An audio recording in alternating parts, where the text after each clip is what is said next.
Aleluia, aleluia, aleluia, aleluia. Eis que a Virgem conceberá, eis que a Virgem conceberá e dará à luz um filho. Chamar-se-á Emanuel.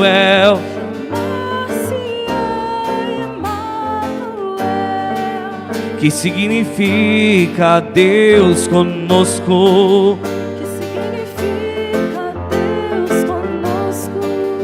Aleluia, aleluia.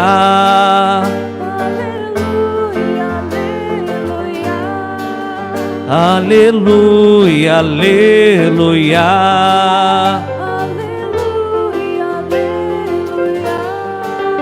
Eis que a Virgem conceberá, Eis que a Virgem conceberá e dará à luz um filho.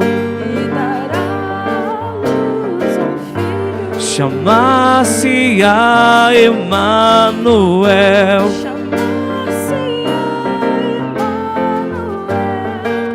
Que significa Deus conosco. Aleluia, aleluia. Aleluia, aleluia.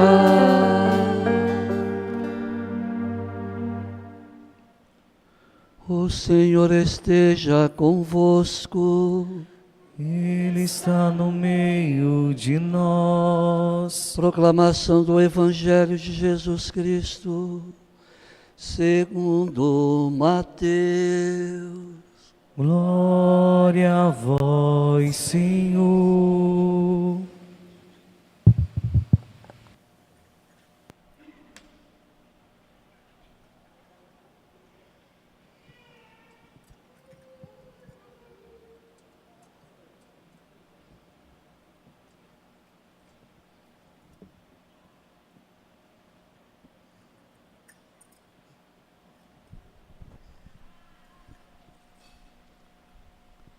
A origem de Jesus Cristo foi assim. Maria, sua mãe, estava prometida em casamento a José. E antes de viverem juntos, ela ficou grávida pela ação do Espírito Santo. José, seu marido, era justo e, não querendo denunciá-la, resolveu abandonar Maria em segredo. Enquanto José pensava nisso, eis que o anjo do Senhor apareceu-lhe em sonho e lhe disse: José, filho de Davi, não tenhas medo de receber Maria como tua esposa, porque ela concebeu pela ação do Espírito Santo. Ela dará luz a um filho, e tu lhe darás o nome de Jesus, pois ele vai salvar o seu povo dos seus pecados. Tudo isso aconteceu para se cumprir o que o Senhor havia dito pelo profeta: eis que a Virgem conceberá e dará à luz um filho. Ele será chamado pelo nome de Emanuel, que significa Deus está conosco. Quando acordou, José fez conforme o anjo do Senhor havia mandado e aceitou sua esposa. Palavra da salvação. Glória a vós, Senhor.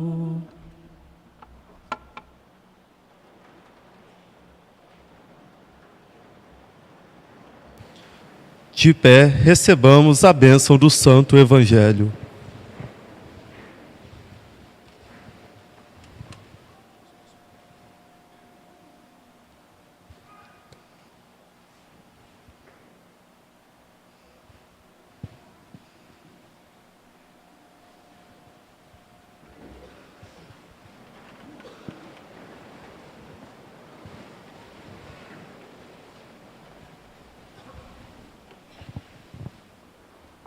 Estamos próximos do Natal do Senhor, quarto domingo do Advento. E, portanto, intensifiquemos a nossa caminhada de preparação, somente na conversão, na mudança de vida, na reconciliação, procurando o sacramento da penitência, na medida do possível, para esse momento muito especial de encontro com o Senhor através da graça, da misericórdia dele que recebemos através do sacramento da penitência. Nas leituras de hoje tem algo em comum, porque nos fala de nascimento. Nascimento que se reveste de grande importância na Sagrada Escritura. Existem grandes histórias bíblicas que falam de nascimentos muito especiais. Citemos alguns: Isaac, Moisés, João Batista. Moisés nem era para sobreviver diante da situação difícil, complexa que o povo de Israel vivia no Egito. João Batista, filho de um casal idoso, próprio Jesus, momento do nascimento dele, as circunstâncias, o que significa nascer. Então, esse tema que podemos refletir neste quarto domingo. Hoje em dia, no contexto que vivemos cultural, se nasce cada vez mais, menos crianças. Parece que as famílias estão se reduzindo bastante. E nos países do primeiro mundo, o problema é muito sério em relação a esta situação da controle de natalidade, além do que se deveria se fazer. Não, o nascimento não é mais entendido como sinal de esperança. E começa a se preocupar, o Brasil também, país jovem, em que é uma população que está cada vez mais envelhecendo.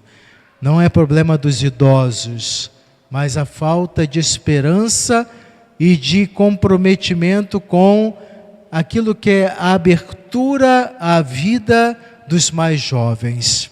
Então, isso não é motivo para comemoração. Claro que nós sabemos que existe o problema econômico, as questões econômicas, dificuldade dos pobres, não descuramos isso, mas qual é o motivo real de trocar criança por pets? Com todo respeito àqueles que gostam de seus animaizinhos de estimação, porque eu também tenho o meu. Mas trocar um animal de estimação por criança é um questionamento que devemos fazer, como a sociedade hoje ela está, a sua realidade enquanto sociedade, humanidade, precisa de tocar os corações das pessoas para reavivar o caminho da esperança. Chego a dizer, uma sociedade está adoecendo pelo egoísmo e um individualismo cada vez maior. Qual é o motivo real? O motivo mais profundo é a falta de esperança. Essa virtude teologal, como todas as outras, muito importantes para que possamos dar sentido às nossas vidas. Volto a dizer, realmente existem justificativas humanas. Pode ser diante da realidade social que nos cerca, ainda há muito que caminhar na questão da dignidade para todos, dos mazelas sociais que existem no Brasil. Mas no primeiro mundo não existe esse problema. E, no entanto, não existe essa preocupação, esse cuidado da família, constituída pelos pais, filhos, as gerações que se encontram. Essa falta de esperança é muito preocupante, porque quando falta esperança, também afeta as outras virtudes teologais. O casamento, por exemplo, também é um ato de fé, esperança. Pôr no mundo um filho é um ato de esperança. Por que não quer? Eu vou colocar filho no mundo para quê? A gente ouve muito essa justificativa. Então, falta esperança. E esperança é como se fosse a respiração para a alma. Se não tem, adoecemos. Como um mar envenenado. da sociedade consumista, e de ar envenenado a gente entende bem, da sociedade consumista, a individualista, cada um por si, das gerações novas, porque as gerações passadas, elas entendiam o sentido do sacrifício, de se doar, nossos avós, nossos pais, para dar o que melhor para os filhos. Agora os filhos acostumados, habituados a uma vida mais estabilizada, começam a se questionar, vou colocar filho no mundo para passar dificuldades? Mas um componente importante de amadurecimento e crescimento da pessoa, do ser humano, está também nas lutas que enfrenta, na vida que o faz amadurecer, alargar o coração, tendo tudo na mão. Estamos aí, infelizmente pode chegar a esse ponto, estamos preparando pessoas para uma sociedade cada vez mais ensimesmada. Vamos recuperar a esperança. Âncora da alma, como fala a carta aos Hebreus. O Evangelho oferece sempre esse tema da esperança, mas não só as esperanças terrenas. Vou conquistar uma casa, trabalho, ter boa saúde, mas também cultivar a esperança teologal, como a âncora da alma. Nós vemos que a juventude hoje, os jovens, marcados, com o coração aberto ao tema da fé, a vivência da fé, programas de esperança e a caridade, estão abrindo os olhos para esse aspecto. Famílias começando a ser numerosas. Não que seja isso uma imposição da fé, porque é claro que é preciso refletir, reavaliar as condições, mas volto a perguntar, será que é só isso mesmo? O que está acontecendo em relação às famílias nos dias atuais? Na Europa, o cristianismo está cada vez mais enfraquecido. Vocações e grupos religiosos estão aumentando, porque são famílias arraigadas em suas tradições, que estão ocupando os espaços do cristianismo. Na civilização cristã ocidental, nós começamos a perceber a perseguição na própria Europa. Presépios sendo desrespeitados no período do Natal. Quando o Papa Francisco escreveu aquele texto tão bonito, documento sobre uma carta sobre o presépio, é porque grupos radicais não cristãos estavam protestando e até profanando, desrespeitando os presépios nas igrejas e nas cidades europeias. Por quê? Não toleram a presença do cristianismo, a fé. Por conseguinte, os cristãos não estão assumindo o seu papel, o seu comprometimento na fidelidade às suas tradições, à sua fé. Um indiferentismo que está atingindo o Brasil também, da chamada laicidade da sociedade, confunde com laicismo. Ódio à religião, à fé católica e cristã. Preconceito contra o cristianismo está crescendo muito, muito forte. Nas escolas, nas universidades, nos ambientes públicos e até nossas escolas, que têm uma tradição religiosa cristã, começando a entrar nessa mentalidade. Não tem dia dos pais, não pode ter dia das mães, não pode celebrar a Páscoa, começa a mudar nomenclatura, Natal. O que está acontecendo? Uma sociedade fraca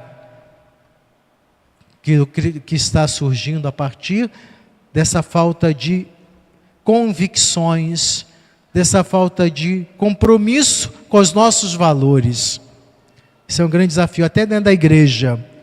E por isso precisamos restaurar nossos compromissos de fé, religiosidade, de autêntica piedade, de participação, de não ter vergonha. Somos cristãos católicos, professamos a nossa fé sem violência, sem fanatismo, mas com clareza, conhecendo nossa doutrina, aquilo que cremos, sem dúvidas, sem hesitações, Precisamos desse caminho claro e começa pela esperança reavivada. O poeta Peggy, ele escreveu uma vez um poema sobre as virtudes teologais. O enfoque é a esperança teologal. Ele dizia assim: fé, esperança e caridade são como 3 irmãs, caminham alegremente de mãos dadas. 2 são maiores, a do meio uma pequena. Vendo-as caminhando, nós pensamos que as maiores, a fé e a caridade, está conduzindo a pequena. Mas pelo contrário, exatamente ao oposto, é a pequena esperança que arrasta as outras 2. Porque se a esperança para todas se detém, tudo se detém. Não tem sentido, perde-se o sentido. Então, meus irmãos e irmãs, vivemos nossa esperança, estamos no ano jubilar, peregrinos de esperança. Não nos detenhamos diante dessas realidades preocupantes que quase que amedrontam.